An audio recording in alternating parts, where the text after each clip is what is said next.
Rüzgarda benim adım yankılanırdı. Ama bu gece rüzgar bile susmuştu. Ben Temuçin. Gölgem 7 orduyu, nefesim 7 nehri kuruttu. Adımı duyduklarında saraylar sessizleşir, kalpler ya dua eder ya da düşerdi. Ama o gece uykumda tarihin bile unuttuğu bir sessizlik beni yuttu. Uykumda gözlerimi açtığımda ne otağımdaydım ne savaş alanında. Bozkır bembeyazdı. Kar değil, küldü sanki her yer. Ay bile başka bakıyordu bu gece. Soğuk değil, ölüydü gökyüzü.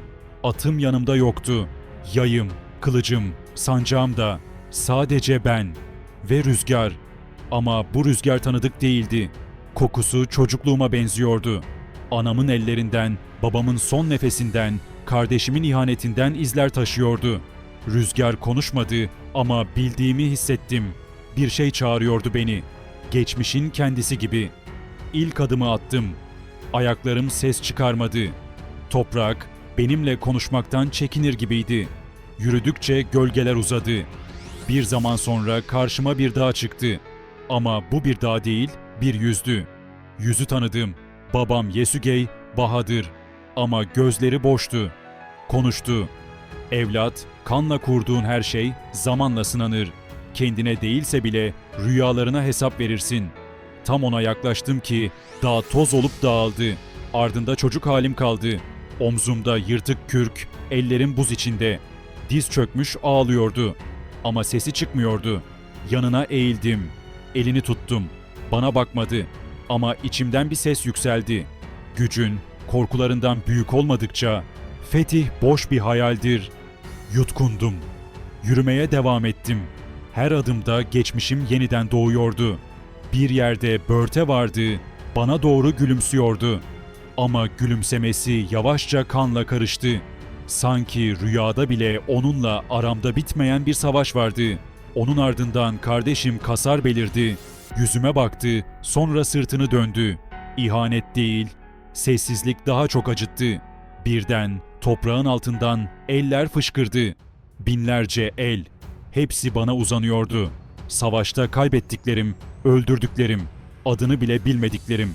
Hepsi bir ağızdan konuşmaya başladı. Unutan sen oldun ama biz rüyalarında bekliyoruz. Bizi geçmeden huzura eremezsin. Kaçmadım. Çünkü lider kaçmaz. Ama bu savaş hiç bildiklerime benzemiyordu.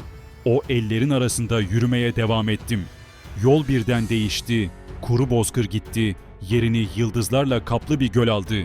Göl ama su değil, yansıma doluydu. Yüzeye baktım. Kendimi gördüm. Ama genç değil, yaşlı da değil, ölüydüm. Bir mezarın başında duruyordum. Mezar taşı yoktu.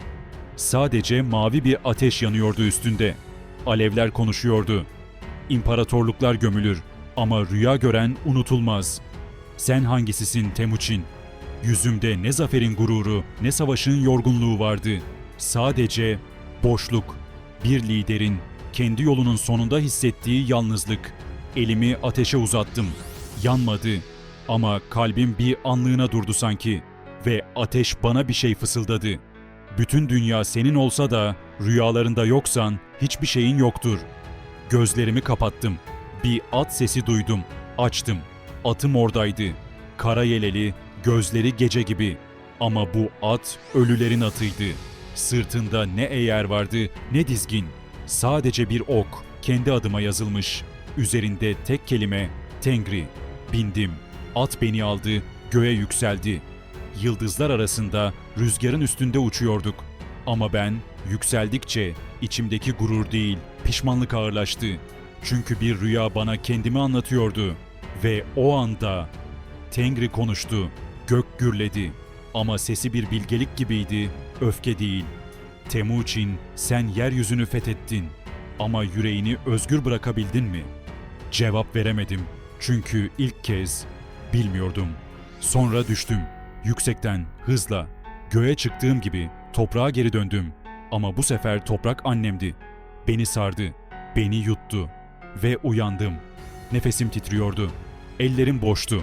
Ama gözlerim doluydu. İlk kez kendimi düşman değil, insan olarak gördüm. İlk kez hiçbir savaş bu rüya kadar derin vurmadı beni. Rüzgar adımı hala fısıldar. Ama artık adım sadece korku değil, bir uyarıdır da. En büyük fethi yapmadan huzura varamazsın. Ve o fetih kendi kalbindir. Videoların devamı için kanalımıza abone olmayı, videoları beğenmeyi unutmayın.